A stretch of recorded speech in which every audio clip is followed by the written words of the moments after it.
പൊട്ടിവീണ വൈദ്യുത ലൈനിൽ നിന്ന് ഷോക്കേറ്റ് ഗൃഹനാഥൻ മരിച്ചു. നീരാട് സ്വദേശി മങ്ങാട്ട് മുഹമ്മദ് ഷായാണ് മരിച്ചത്. വീടിന് പരിസരത്ത് വെച്ചാണ് മുഹമ്മദ് ഷായ്ക്ക് ഷോക്കേറ്റത്. അഷ്കർ അലി കരിമ്പ നമുക്കൊപ്പം ചേരുന്നു. അഷ്കർ അലി കരിമ്പ, മിഥുനെക്കുറിച്ച് പറഞ്ഞുകൊണ്ടിരിക്കുമ്പോഴാണ് ഈ വാർത്ത കൂടി എത്തുന്നത്. ഈ വൈദ്യുത ലൈൻ പൊട്ടി അവിടെ കിടക്കുകയായിരുന്നോ? മഴക്കെടുതിയുടെ ഭാഗമാണോ? എങ്ങനെയാണ് മുഹമ്മദ് ഷായ്ക്ക് ഈ അപകടം സംഭവിച്ചത്? സുജ, ഞാൻ ആ വീട്ടിലാണുള്ളത്. അവർ അയൽവാസികളും ബന്ധുക്കളൊക്കെ നമ്മളൊക്കെ കൂടെയുണ്ട്. എന്താണ് സംഭവിച്ചത്? നിങ്ങളാണ് അവിടെ ആദ്യം ഓടിയെത്തിയത്?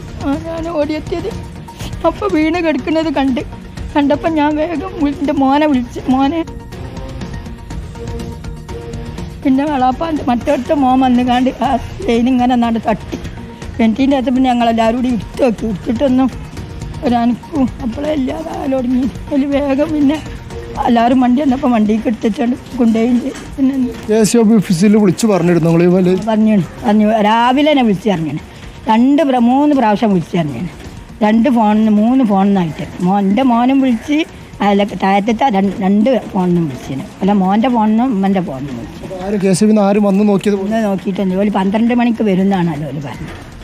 അപകടം ഉണ്ടായത് 12:45 സമയം ഞാൻ നല്ലോണം ഇപ്പോൾ കണ്ടു. ഞാൻ സമയം നോക്കിയാണ് ഞാൻ കുളിക്കാൻ ഇറങ്ങാൻ നിൽക്കാൻ വാങ്ങി കൊടുത്തപ്പോൾ അപ്പോഴാണ് വാങ്ങി കൊടുത്തത്.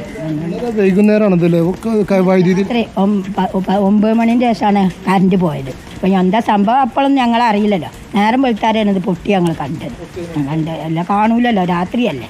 പിന്നെ രാവിലെ വിളിച്ചറിഞ്ഞപ്പോഴും അവർ വന്നിട്ടുണ്ടായിരുന്നില്ല. വൈദ്യുതി ലൈൻ ഓഫാക്കും ചെയ്തിട്ടില്ല? ഒന്നും ചെയ്തില്ല. അത് പ്രശ്നമായിരുന്നു. ഒരു വൈദ്യുതി ഓഫാക്കിയില്ല.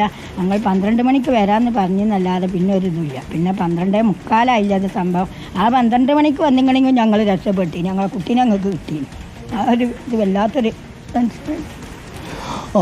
സുജിയ, ഈ കൊണ്ടോട്ടിൽ മരിച്ച മുഹമ്മദ് ഷായുടെ വീടിനോട് നേരെ ചേർന്ന് തന്നെയുള്ള പറമ്പാണ് നമ്മൾ അവിടെ കാണാൻ കഴിയും. ഇതിനോട് ചേർന്ന് തന്നെയുള്ള ഈ തെങ്ങിൻ്റെ വളമിടുക അല്ലെങ്കിൽ അതുപോലെ തന്നെ കൃഷിയിൽ പണിയെടുക്കുകയായിരുന്നു. ആ സമയത്താണ് ഇതിലൂടെയുള്ള ഈ വൈദ്യുതി ലൈൻ നമുക്ക് കാണാൻ കഴിയും. വൈദ്യുതി ലൈൻ പൊട്ടി വീണിട്ടാണ് ഇത്തരത്തിൽ അപകടം ഉണ്ടായിരിക്കുന്നത്. ഗുരുതരമായൊരു വീഴ്ച ഉദ്യോഗസ്ഥരുടെ അല്ലെങ്കിൽ KCB ജീവനക്കാരുടെ ഭാഗത്തുനിന്ന് ഉണ്ടായി എന്നുള്ളത് തന്നെയാണ്. കാരണം ഇന്നലെ രാത്രി വിളിച്ചു പറയുന്നു, ഇന്ന് രാവിലെ 2 തവണ വിളിച്ചു പറയുന്നു. ആ ഘട്ടത്തിൽ പോലും ആരും തന്നെ ഇങ്ങോട്ട് വരികയും ഇന്ന് 2 പേരുടെ മരണമാണ് ഷോക്കേറ്റ് സംഭവിച്ചിരിക്കുന്നത്. ഒന്ന് കൊല്ലത്താണ്, ഇതൊന്ന് കൊണ്ടോട്ടിയിലാണ്. ഈ 2 വീഴ്ചകൾക്ക് ഉത്തരവാദികളായ വകുപ്പിന്റെ ഭാഗത്തുനിന്ന് ആ കുറ്റക്കാർക്കെതിരെ നടപടിയെടുക്കുമോ വകുപ്പ് മന്ത്രി K. കൃഷ്ണൻകുട്ടി? അതാണ് ഇന്നത്തെ ചോദ്യം.